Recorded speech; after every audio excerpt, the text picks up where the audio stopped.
খেতে মজা হবে, মুখে দিলেই মিলিয়ে যাবে, এটাই দুধ পাকন পিঠার মূল বৈশিষ্ট্য। আসসালামু আলাইকুম ভিউয়ার্স, ওয়েলকাম টু মেহে কিচেন।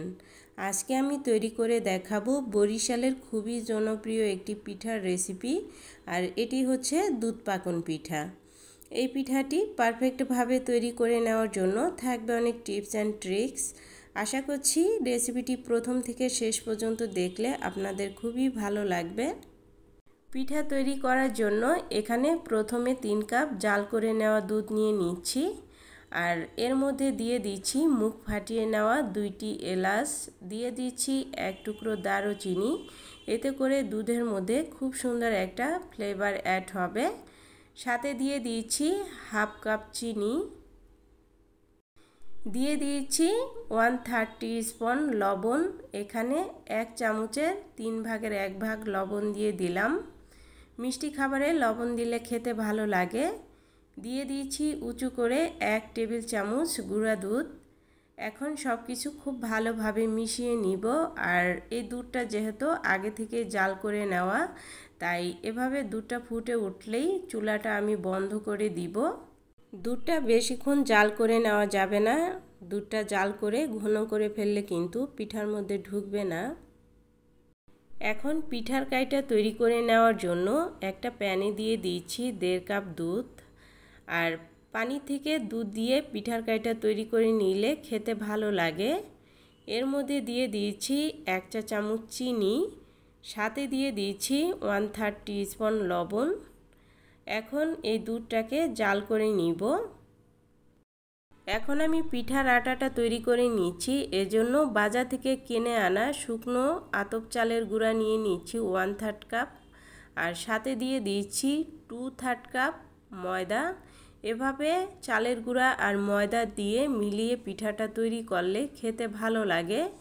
এখানে ময়দা আর চালের গুঁড়া মিলিয়ে আমি 1 কাপ নিয়েছি।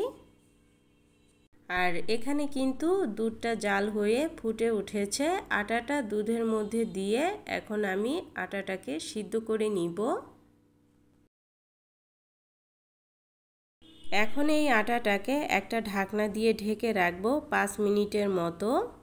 5 মিনিট পর আটাটাকে আমি একটা রুটি ম্যাতের উপর নিয়ে নিয়েছি, আর হালকা গরম থাকা অবস্থায় এই আটাটাকে হাতের তালু দিয়ে এভাবে ডলে ডলে মথে নিতে হবে। প্রায় 3 মিনিটের মতো হাতের তালু দিয়ে আমি আটাটাকে মথে নিয়েছি। এরপর মাঝখানে কিছুটা গর্ত করে নিয়ে এখানে দিয়ে দিয়েছি 1 টেবিল চামচ টোস্ট বিস্কিটের গুঁড়া। চিনি ছাড়া যে টোস্ট বিস্কিটটা আছে সেটাই এখানে দিতে হবে। সাথে দিয়ে দিচ্ছি 1 চা চামচ তেল, আর এখানে একটা ডিম ফেটিয়ে নিয়েছি, এখান থেকে কম অর্ধেকটা দিয়ে দিলাম। এখন আটার সাথে খুব ভালোভাবে মিশিয়ে নিব। আর হাতের তালু দিয়ে এই আটাটাকে আমি প্রায় 15 মিনিটের মতো খুব ভালোভাবে ডলে ডলে এভাবে মথে নিয়েছি। আপনি যত ভালোভাবে মথে নেবেন পিঠা কিন্তু ততই পারফেক্ট আর সুন্দর হবে। আর দেখতেই পাচ্ছেন এটা মেখে নেওয়া হয়ে গেছে। এখন আমি পিঠা তৈরি করার জন্য এখান থেকে কিছুটা ডো নিয়ে নিচ্ছি। হাত দিয়ে গোল করে আমি এটাকে একটা ডিজাইন দিয়ে নিচ্ছি। আপনারা চাইলে যে কোনো ডিজাইন দিয়ে নিতে পারেন, তবে আমি খুব সহজেই ডিজাইনটা তৈরি করে নিব। একটা চামচের সাহায্যে এভাবে ঘুরিয়ে ঘুরিয়ে দাগ টেনে নিলেই কিন্তু খুব সুন্দর একটা ডিজাইন হয়ে যাচ্ছে। আর এখানে আমি একটা পেন্সিল নিয়েছি, মাঝখানটাতে এভাবে গর্ত করে দিচ্ছি। এতে করে পিঠাটা ভাজার সময় ফুলে উঠে ফেটে যাবে না, আর দেখতেও কিন্তু সুন্দর দেখাচ্ছে। আর এভাবে আমি একে একে সবগুলো পিঠা তৈরি করে নিয়েছি। এখন এই পিঠাগুলো ভাজার জন্য চলে যাব। ভাজার জন্য আগে থেকেই চুলায় তেলটা গরম করে নিয়েছি, আর চুলার মিডিয়াম আঁচে এই পিঠাগুলো আমি ভেজে নিব।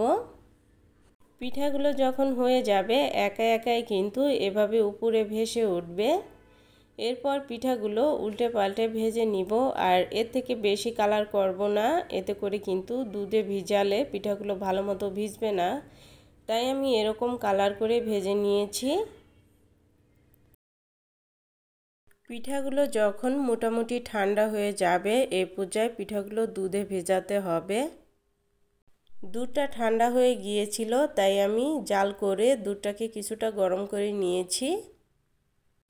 অতিরিক্ত গরম দুধের মধ্যে পিঠা ভিজালে পিঠা কিন্তু ভিজে একদম গলে যাবে, তাই এই বিষয়টাও খেয়াল রাখতে হবে। এভাবেই দুধের মধ্যে পিঠাগুলোকে ভিজিয়ে রাখবো প্রায় 3 ঘন্টার মতো। 3 ঘন্টা পর দেখা যাবে পিঠাগুলো ভিজে একদম টইটম্বুর হয়ে গেছে। দেখে আপনারা বুঝতে পারছেন পিঠার মধ্যে যে দুধটা ছিল সম্পূর্ণটাই কিন্তু পিঠায় খেয়ে নিয়েছে। আর দেখতেও অনেক বেশি লোভনীয় মনে হচ্ছে। এই শীতে একবার হলেও ট্রাই করবেন।